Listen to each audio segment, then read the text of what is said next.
بسم اللہ الرحمن الرحیم قال النبی صلی اللہ علیہ وسلم لا تصاحب الا مؤمنا ولا یأکل طعامک الا تقی، کہ مومن کے علاوہ کسی سے دوستی نہ کرو، متقی کے علاوہ کسی کو کھانا نہ کھلاؤ۔ اس حدیث مبارکہ میں جوان لڑکیاں لڑکے وہ جو ملازمت کر رہے ہیں دفاتر کے اندر، اسی طرح کالج یونیورسٹی کے اندر، تو اس وقت وہ اپنی دوستی سے بڑے احتیاط کریں۔ ہر محکمے میں، دنیا کا کوئی بھی محکمہ ہے، پولیس میں بھی ہوتے ہیں، ہر جگہ پر ہیں، ڈاکٹری کا جو محکمہ ہے اس میں بھی ہے، تو اس میں شیعہ قادیانی پرویزی یہ لوگ ہیں، تو مسلمان بھی وہاں پر کام کر رہے ہوتے ہیں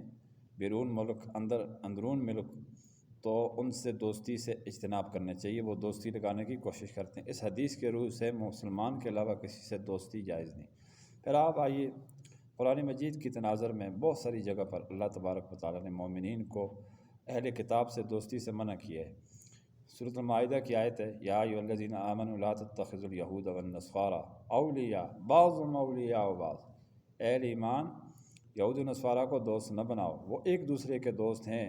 لیکن مسلمانوں کی دوست نہیں ہیں۔ ومن یتولہم منکم فانہ منہم، جو ان سے دوستی کرے گا اس کا شمار انہی میں ہوگا۔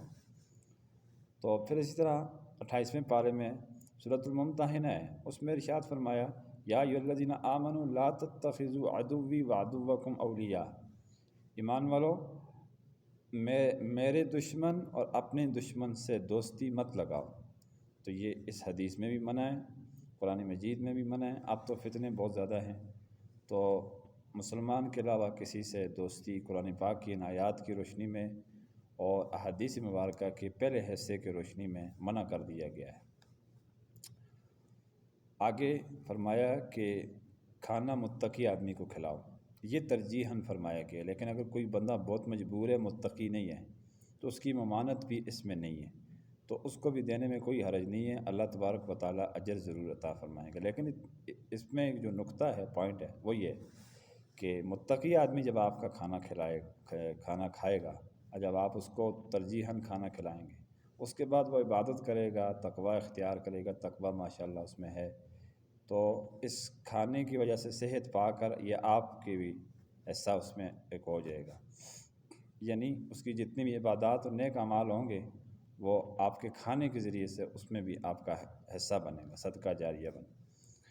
اسی طرح جو مطلب نافرمان آدمی ہے، لاپرواہ آدمی ہے تو مسلمان ہے لیکن نماز روزہ یہ چیزیں ان کی کوئی پرواہ نہیں ہے، بھی غریب ہے، مجبور ہے،